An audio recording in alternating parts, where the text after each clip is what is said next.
Hey, Crispy Crew, welcome back to Crispy Cocktails, where we bring you the best drinks, the best conversations, and get crispy with leaders, coaches, mentors, entrepreneurs, and all around badasses making waves. If you're loving what we do, don't forget to hit that subscribe button so you never miss a sip of the action. And while you're at it, check out our website at crispycocktails.com for everything you need. Explore our flavors, find a retailer near you, browse our gallery, and get answers to your top questions. Before we jump in, don't forget to follow, share, and tag us while you sip. Now, let's meet today's guests. Cheers and get crispy.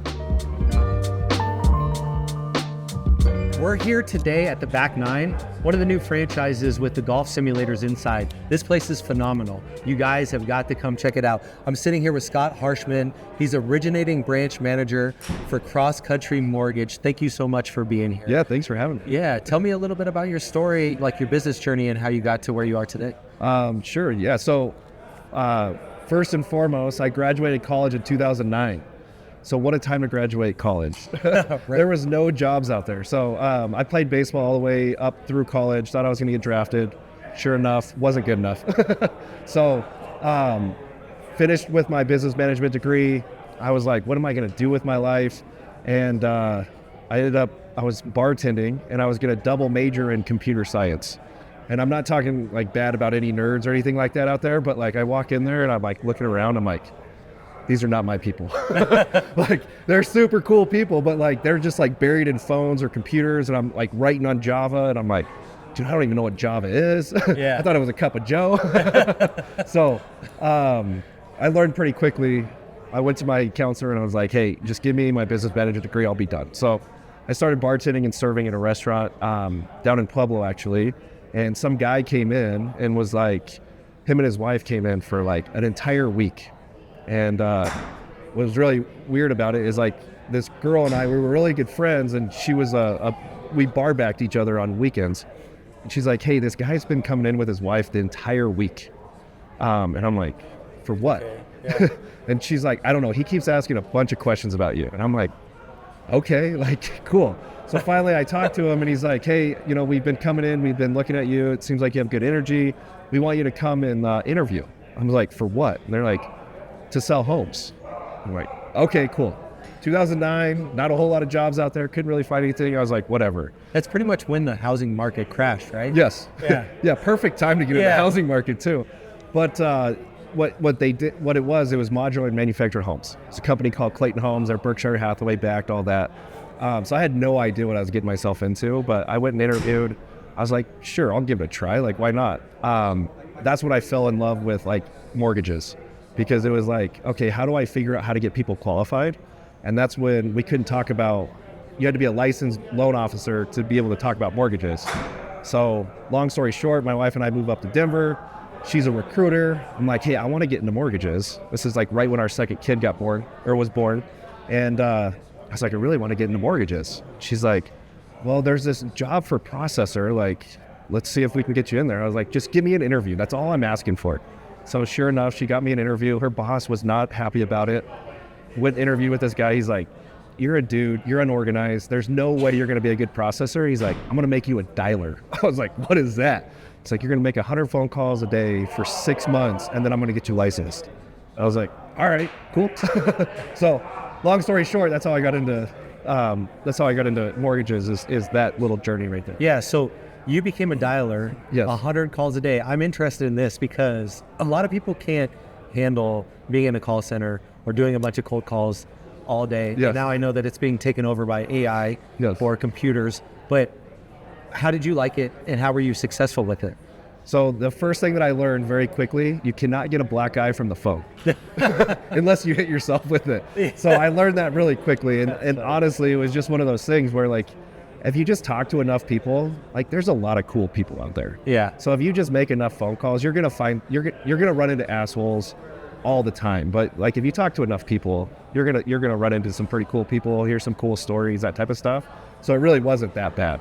And were you just trying to get prospects for other agents, or what were you doing? No, so I was actually calling for my branch manager at the time, and he wanted me to call real estate agents so that he could go meet with them to earn their business. And then he was trying to get me to call loan officers so that he could try to recruit them. Okay. So I was calling people in the industry. Okay, so you're calling for the branch manager. Yes. I'm sure people are a little bit nicer when you're calling inside the industry. And Well, kind of. Yeah. Like here's the hard part is like I knew enough about mortgages to kind of know what was going on, but I was by no means an expert.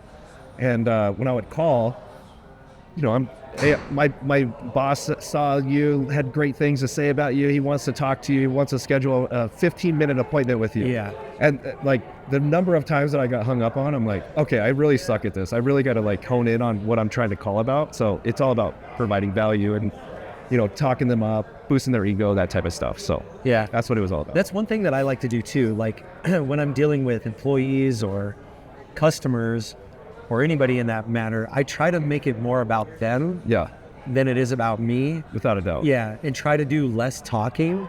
So if you get people talking about themselves, you can usually warm up, you get more sales, you are more successful, and people seem to like you a lot more. Yes. So that's definitely one of the things that I do as well. Yeah. So you do this for 6 months, you get your license, then you get into mortgages. Yep. And then probably by that time, was that still 2009, 2010? No, so that was, my son was years born ago. in 2000, let me think my way through this real quick. He was born in 2012, 2011 or 2012, one of the two. We're gonna 2011. have to edit that out. Yeah. He was born in 2011, and then I got licensed in 2012. Okay, because that the reason why I asked too is because you caught in the tail end of the market, being crashed. crushed, and then you get into it in 12, and then it starts rolling, then it gets better, and you must have really seen some really good success right from the get-go.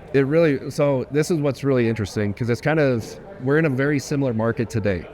The people that are like have the experience, they understand like, okay, what a down market is, right? So they kind of get a little lazier. They kind of like don't make as many phone calls, think that like there's not as much business out there, whatever it may be. So they stop working hard.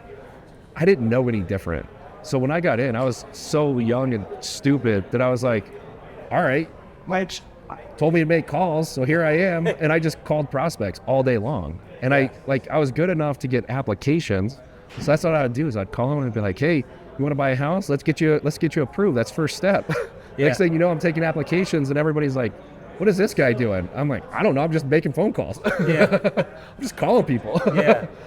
So that's really like, and it did progress. Like I think my first year in, I did like 95 units. Wow. So I don't know. Is that good in the industry or? So at that time, it was really 95 good. units. That's probably what, 8 units a month. Roughly. Roughly. Yeah. So I mean, it was one of those things where it was like, all right, like, I guess this isn't so bad. And then I had to start really learning.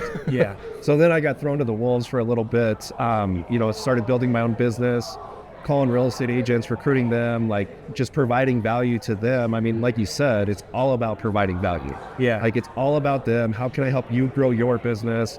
How can I help you be successful? Because when you're successful, then hopefully I become successful with you as well.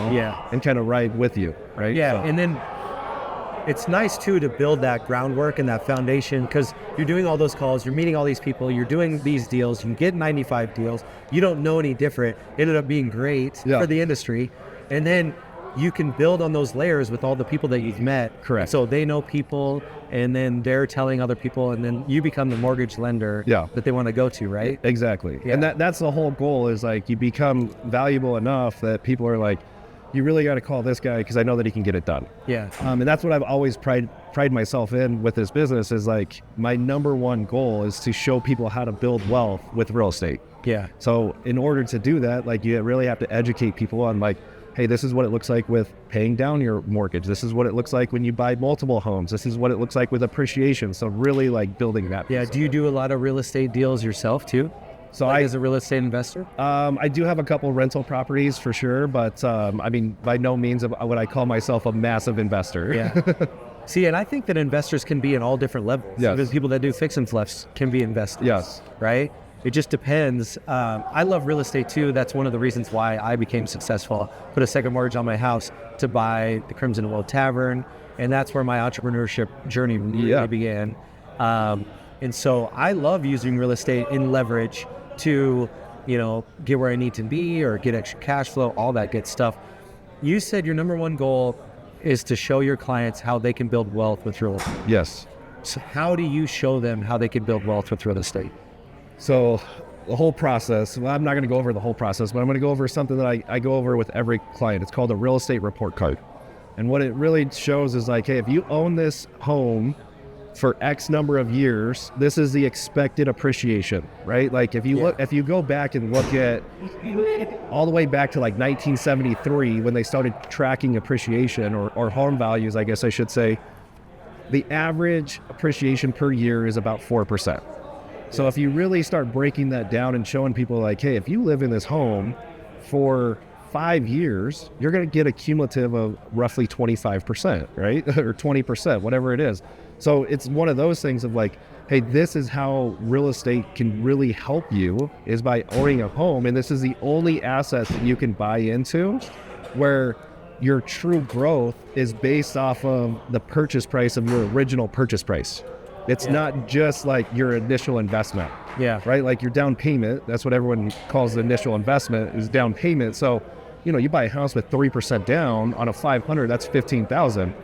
Well, you're building 4% off of 500, not 4% off of 15,000 like the stock market. Yeah. So now I do believe in diversification, but it's one of those things where it's like, I think real estate is one of those best pillars to really start your journey to build wealth. And like you said, there's so many different ways to use it's monopoly money until you use it, right? So you were smart. You built a business, took out a second mortgage, built a business. I see some people, they take out a second mortgage, buy more properties. Some people use it for funding their kids' college. There's so many different ways that you can use that money. Yeah, and that's the one thing too with real estate, like on an individual basis, it's all different. Yes. But I like what you said too. You know, you have your $15,000 down payment, the house is $500,000. You get the 4% on the $500,000. Plus it's a way that I look at it to where it's a way that you can invest money every month without knowing it. Yeah. You know, and it actually is an asset that you can own. And I always say, you know, an asset is something that makes you money. Yes. Liability is something that costs you money. Ultimately, a home, in my eyes, it does cost you money and a little bit of interest, but in the long run, it's always an asset because you'll always make more than what you put into it, unless you get into a really bad deal. So that's really funny you bring that up, because like if you know Robert Kiyosaki at all, Rich Dad Poor Dad, so he always believes that your primary residence is a liability, which I don't disagree with him when he defines what an asset is, because it's not producing money. But it is producing money because you're getting appreciation, you're paying off principal. Yes, you have your interest. So like, that's an argument that I'm like, okay, I would be willing to have with you, and I would understand your side, and I would hopefully you would understand my side as well. So I do agree with you, like technically having a primary residence could be considered a liability. Yeah. But the way that I see it though, it's like you're either going to be renting a house or an apartment and paying somebody else, or you can do it for yourself. Yes. But I see it both ways as well. So, and that's a good point. Love Robert Kiyosaki, Rich Dad, Poor Dad. Great book. Yeah. Like if anybody has not read that, like read that. Yeah. Great book on investing and building your life and in real estate focused. Yes. The state that the industry is in now. Yes. How do you get clients, and how are you seeing, I don't know, I guess just what's the state of the industry in your mind today? It's a great question. So there's a lot that's going on in the industry right now, right? Like back in 2020 and 2021, the feds decided, hey, we're going to dump money into buying bonds and securities. What happens? Mortgage rates drop. We saw all-time low interest rates. I can't even tell you how many clients I have that have 1.99 interest rate. Like that's free money. I think I'm sitting at 205. Yeah. So you're one of the blessed, right? Totally. So like, when you look at that piece of it, now people feel like they're in golden handcuffs, because it's like, okay, I'm going to go from a 2% interest rate, just to use easy numbers, to a 6%. Like I'm going to triple my interest rate. Like, but most people don't realize that 6% is actually a really good rate. If you look at historical numbers. Horrible, yeah. Yeah, it's not horrible. But it's so horrible to us because we just saw 2% interest rates. Yeah. And that's what really happened is in 2020, 2021, the feds, they were doing quantitative whatever, like they were just printing money. Yeah, they were just printing money. That's really what they were doing, and they were investing it into bonds and securities. Drove down interest rates. We got used to it. Next thing you know, in 2022, they're like, hey, we're going to pull back. First part of 2022, we saw rates kind of creep up because they really started pulling back then, and then the Band-Aid came off. And then all of a sudden we saw rates shoot up. And I mean, at one point they were at 8.5, right? So a lot of people were just like, I can't move. I don't want to have to deal with this affordability and everything else. And that's kind of what that's what we're seeing in the market right now is affordability's down. It has a lot to do with it. This is the first time in history where we saw home values increase and mortgage rates increase. Typically it's one or the other. Yeah. So this is the first time in history that we saw both of them increase. What drives down affordability, and a lot of people are living paycheck to paycheck. So what are we doing now is like, we're expanding our net. We're talking to as many real estate agents as we possibly can to provide value to them on helping them talk through today's market. That's number one. Number two, I don't call them past clients. I call them customers because at the end of the day, like I still like to follow up with them. So I'm following up with them, talking through like strategies with them, asking them like, hey, are you interested in learning about second homes or investment properties? Or do you even want to like maybe turn your current home into a rental and then buy another one with 5% down? Like there's so many different ways to property hack. So teaching, educating on that. Business professionals, right? Like financial advisors, CPAs, that type of stuff. Divorce lawyers. Unfortunately, yeah, divorce does happen. It's over 50%, I think, in the US right now. So when people get divorced, there's a house involved. So something has to happen with that. Either one of the spouses keeps it or they have to sell it and they both need to buy something else. So yeah, just utilizing as many resources as we possibly can to talk through strategies and help people as much as we possibly can. That's awesome. And back to dialing the phone 100 times a day. Not that many, but yes. Yeah, definitely. Yeah. So that's cool. If you could go back and tell your former self in 2009 a piece of advice that you wish you would have known back then, what would it be? I would have bought as many properties as I possibly could have. Yeah. I would have bought, in 2009, we saw, there were so many foreclosures out there, right? Like that was the biggest time in history of real estate where the most millionaires were created from homeownership or from real estate, I guess I should say. Yeah. So if I could go back to 2009, I'd buy as many properties as I possibly could with as little money as I had graduating college. 15 years from now, are you going to look back at this interview and think, I should buy as many properties as I can right now? It's funny you say that, yes. Yes, totally. Yeah, so I am always constantly looking, right? Constantly looking, hey, is there another property out there? For sure. Is there something else that we can get into? Like I look at our primary residence, we bought in 21. Very interesting time to buy. We just got really blessed with the property that we bought. But just looking at how much that has grown, it's like, all right, there's opportunities out there. And yes, we're going to see ebbs and flows in the market. It's just natural. It's healthy for our market. Yeah. It's healthy for the stock market. It's healthy for real estate. So truthfully, it's just like, hey, if you own this thing for 10 years, you'll never lose money. Yeah. And that's just the reality of it. Yeah. So, but yes, well. I will be kicking myself if I don't buy some property. Yeah. Now. Cool.